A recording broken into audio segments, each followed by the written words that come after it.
दोस्तों नमस्कार। प्रकाशर हिंदी चैनल पर आप सभी का स्वागत है। दोस्तों, संपूर्ण हिंदी व्याकरण का 5वां पाठ हम पढ़ेंगे।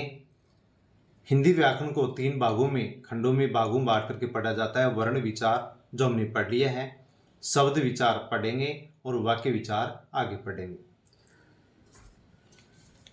शब्द विचार। शब्द किसे कहते हैं? वर्णों का सार्थक समूह है शब्द कहलाता है। जैसे क, मैं, ल, कमल। वर्णों का यदि ऐसा समूह बनाया जाए जिसका कोई अर्थ निकले तो उस वर्णों के समूह को शब्द कहते हैं। कामता प्रसाद गुरु के अनुसार एक या एक से अधिक अक्षरों से बनी स्वतंत्र ध्वनि शब्द कहलाती है। जैसे राम, राकेश आदि। कामता प्रसाद गुरु कहते हैं कि एक अक्षर या एक से अधिक अक्षरों से बनी हुई जो स्वतंत्र ध्वनि होती है उसे शब्द कहते हैं। ये मत कामता प्रसाद गुरु का है। शब्द विचार। शब्द विचार के 4 भेद होते हैं। शब्द विचार के 4 भेद होते हैं, जिसमें पहला भेद है उत्पत्ति व स्रोत के आधार पर। उत्पत्ति व स्रोत के आधार पर भी शब्द के 5 भेद होते हैं, जिनको विस्तार से अभी हम आगे पढ़ेंगे। उत्पत्ति स्रोत के आधार पर 5 भेद: तत्सम शब्द, तद्भव शब्द, देशज शब्द, विदेशज शब्द और संकर शब्द।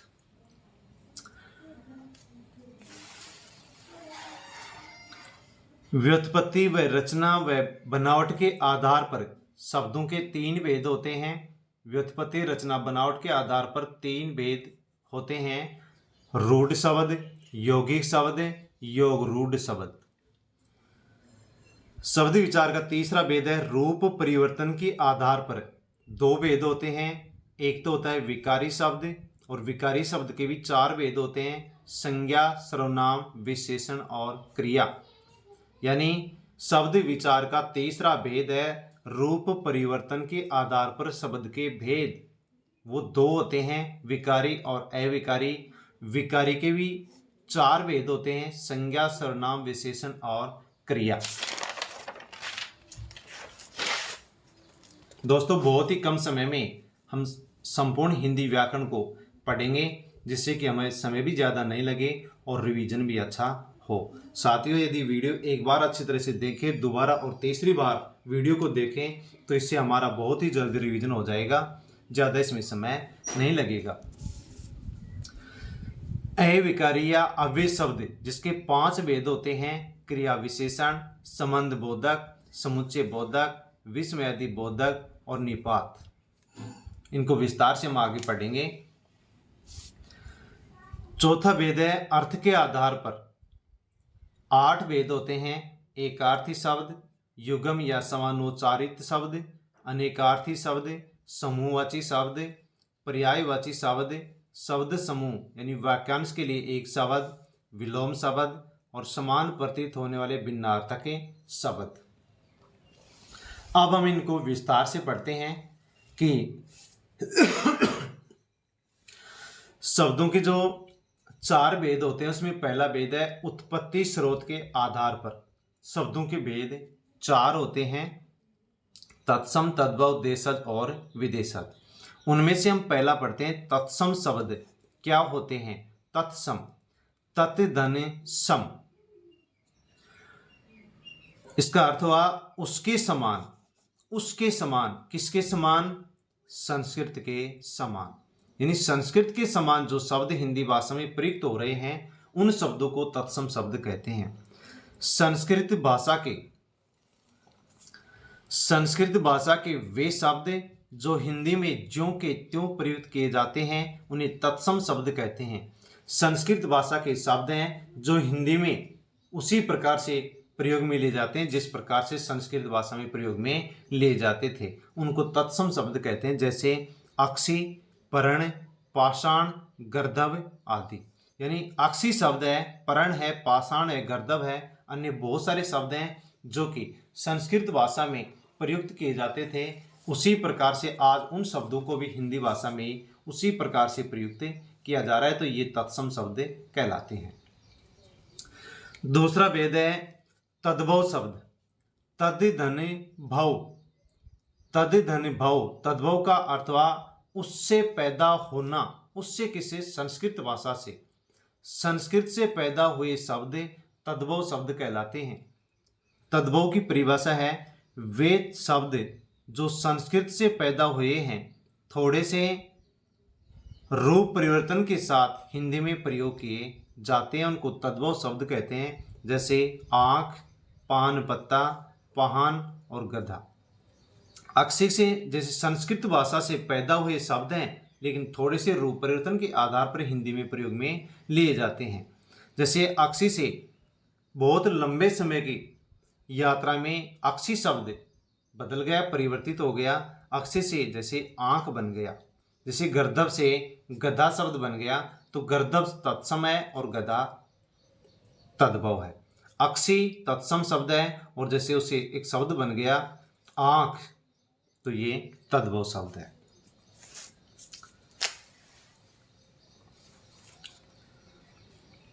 अर्ध तत्सम शब्द, जैसे तत्सम शब्द, अर्ध तत्सम शब्द और तद्भव शब्द। कार्य तत्सम शब्द है जिसका तद्भव बनता है काम, और अर्ध तत्सम बनता है कारज। गर्दभ तत्सम शब्द है, इससे तद्भव बना गधा और अर्ध तत्सम बना गधा। तत्सम और तद्भव की पहचान के विशेष नियम कि हम किस प्रकार से, यदि परीक्षा में पूछ लिया जाए कि कौन सा शब्द तत्सम है, कौन सा शब्द तद्भव है, तो हम किस प्रकार से पहचानेंगे कि कौन सा शब्द इनमें से तत्सम है और कौन सा शब्द इनमें से तद्भव है। तो उसके कुछ विशेष नियम हैं। यदि हम इनको पढ़ें और ध्यान में रखें तो अवश्य ही हम आसानी से तत्सम शब्द और तद्भव शब्दों में अंतर स्पष्ट कर सकते हैं।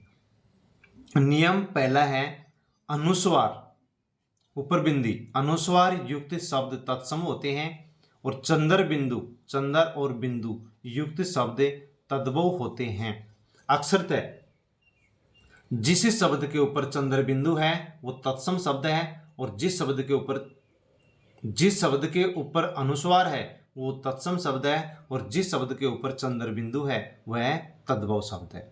जैसे जंगा अनुस्वार है, तत्सम शब्द है। जांग चंद्र बिंदु है, ये तद्भव शब्द है। बंद तत्सम, बांध तद्भव है। चंद्र से चांद, चंद्र तत्सम है, चांद तद्भव है। यानी संस्कृत के तत्सम शब्दों से परिवर्तित होकर के तद्भव शब्द बने। दंत अनुस्वार है, तत्सम है, इसे दांत शब्द बन गया, चंद्र बिंदु है, तो यहाँ पर ये तद्भव है। कंचा से कांच, बंसी से बांसुरी, पंच से पांच, वन से बांस, और अंधकार से अंधेरा।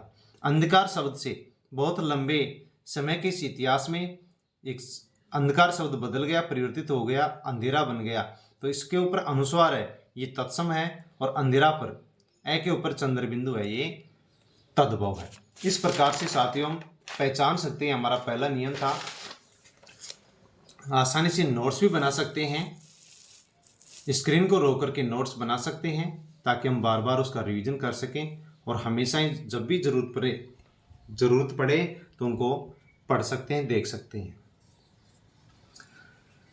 नियम 2, छय त्रय गे श्रय से युक्त शब्द तत्सम होते हैं। तद्भव होने पर छय का ख, त्रय का तय, और गे का जय, और श्रय का स हो जाता है। यानी कि जिस शब्द में छह छत्री, त्रय त्रिशूल, गे ज्ञानी और श्रय वर्णों का प्रयोग हो रहा है तो वो शब्द तत्सम शब्द होगा। यदि उस तत्सम शब्द का तद्भव शब्द होगा तो वहां पर छह छत्री है, इसका ख खरगोश बन जाएगा, त्रय का तय बन जाएगा, गे का जय बन जाएगा, और श्रय का स्लेट वाला स बन जाएगा। तो वे शब्द फिर तद्भव हो जाएंगे। जैसे अक्षी शब्द है तो इसमें छह छत्री का प्रयोग किया गया है, अक्षी तत्सम शब्द है। अब इसका हम तद्भव शब्द बनाएंगे तो छह छत्री का ख खरगोश बन जाएगा। अक्षी तत्सम है तो इसका आंख तद्भव हो गया। छार से खार, लक्ष्य तत्सम तो लाख तद्भव। क्षीर से खीर, ये तत्सम है, ये तद्भव है। वृक्ष तत्सम, विरक तद्भव है।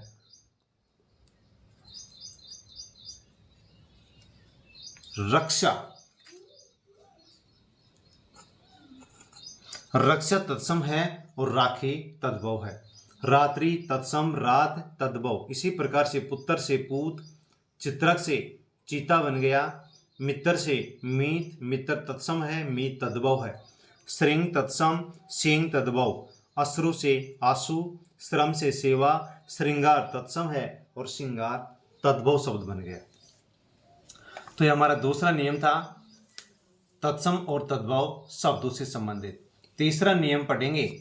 यह युक्त शब्द तत्सम होते हैं, तद्भव होने पर जय हो जाता है। यदि किसी शब्द में यह का प्रयोग किया गया है तो वो शब्द तत्सम है और उस तत्सम शब्द का तद्भव बनाया जाएगा तो यह की जगह जय का प्रयोग किया जाएगा। जैसे यम, यह का प्रयोग किया गया शब्द में तो ये तत्सम शब्द है। अब इस यम शब्द का हम तद्भव शब्द बनाएंगे तो बनेगा जम, क्योंकि यह के स्थान पर क्या आ गया जय। यति तत्सम है तो जति तद्भव है। यह के स्थान पर जय का प्रयोग किया गया, यह तत्सम में और उसकी जगह जय तद्भव में हो जाएगा। धैर्य तत्सम, धीरज तद्भव। कार्य तत्सम, काज तद्भव। यश से जस बन गया, यव से जो। यव यह का प्रयोग है, तत्सम है और तद्भव बनेगा तो यह की जगह जो यानी जय बन जाएगा, तो यव का जो। तत्सम तद्भव से संबंधित चौथा नियम। नए युक्त शब्द तत्सम होते हैं, तद्भव होने पर नय हो जाता है। यदि शब्द में टैकर नय का प्रयोग किया गया है तो तत्सम है और उस तत्सम शब्द से तद्भव शब्द बनाया जाता है तो नय की जगह तय का नय का प्रयोग किया जाता है। जैसे परण, तो नय तत्सम शब्द है। प्रण शब्द में नय आया है तो ये तत्सम शब्द है और इसका तद्भव बनाएंगे तो नय की जगह नय हो जाएगा। प्रण से पान, जैसे चूर्ण से चून। तृण तत्सम है तो तिनका तद्भव है। घृणा तत्सम है तो घिन तद्भव है। श्रावण से सावन, ण की जगह न हो गया। देख सकते हैं श्रेय की जगह से का प्रयोग किया जा रहा है, जो हमारा दूसरा नियम था। वरण से वरण हो गया, टैकर ने तय के न में बदल गया, तो वरण तत्सम है और वरण तद्भव है।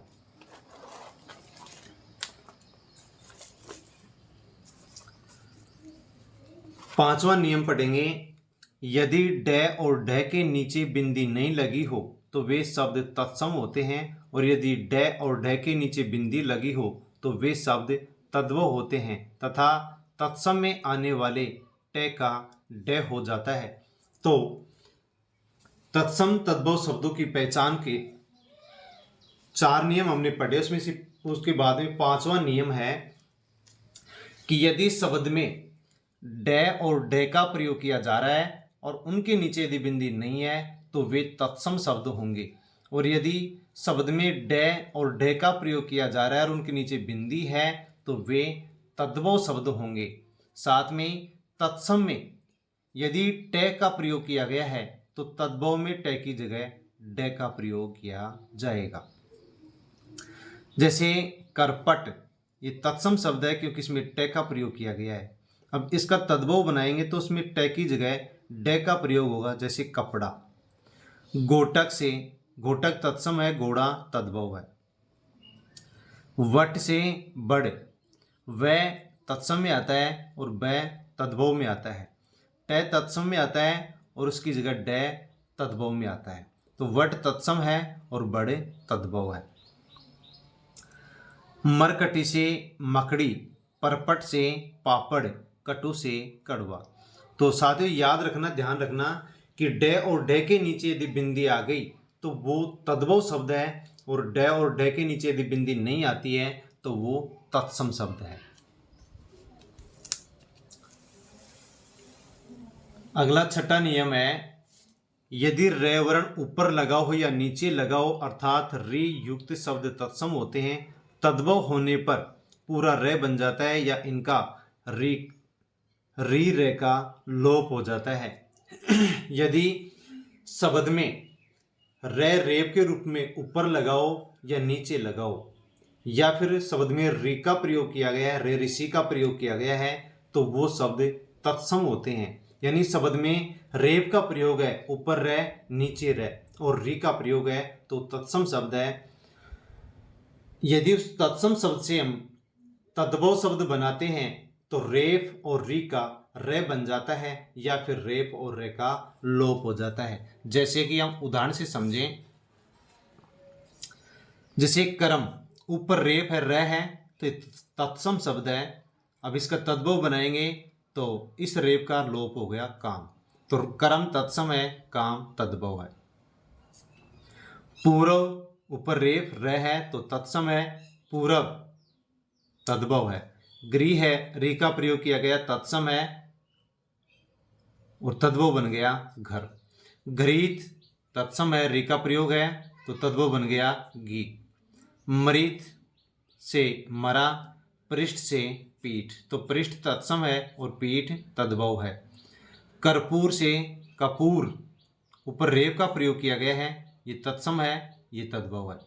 चरम से चाम और तीर्थ से तीर्थ, तो या तो रेप का लोप हो जाता है, रे का लोप हो जाता है, या फिर रेप और रे, रेप और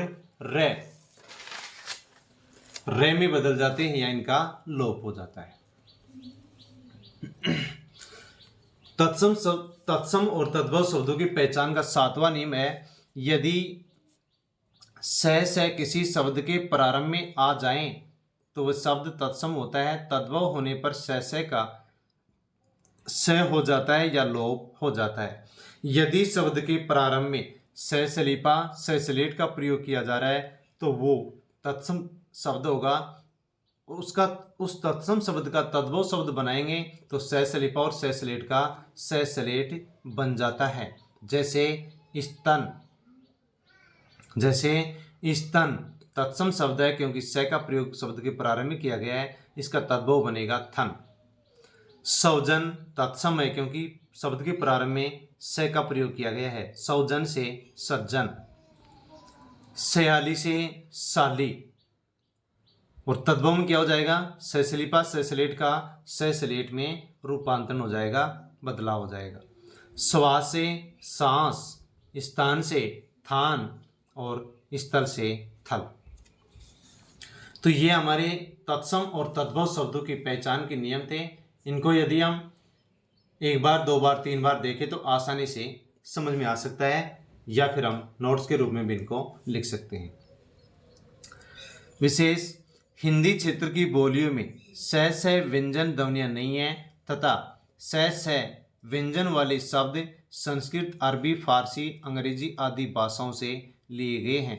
तो हिंदी क्षेत्र की जो 17 बोलियां हैं, हिंदी क्षेत्र की जो 17 बोलियां हैं, उन 17 बोलियों में सलीपा और षटकोण जो दो व्यंजनों में पढ़ते हैं, ये दोनों व्यंजन हिंदी की बोलियों में नहीं है। तो सलीपा षटकोण ये दोनों जो वर्ण हैं या दोनों व्यंजन हैं, ये हिंदी की क्षेत्र की बोलियों के वर्ण नहीं हैं, बल्कि स और श ये संस्कृत शब्दों में, अरबी शब्दों में, फारसी शब्दों में या अंग्रेजी भाषा के शब्दों में मिलते हैं, वहीं इनका प्रयोग किया जाता है। तो साथियों, वीडियो आपको कैसा लगा? अच्छा लगा हो तो लाइक करें। किसी प्रकार की कोई समस्या हो तो कमेंट बॉक्स में अवश्य बताएं।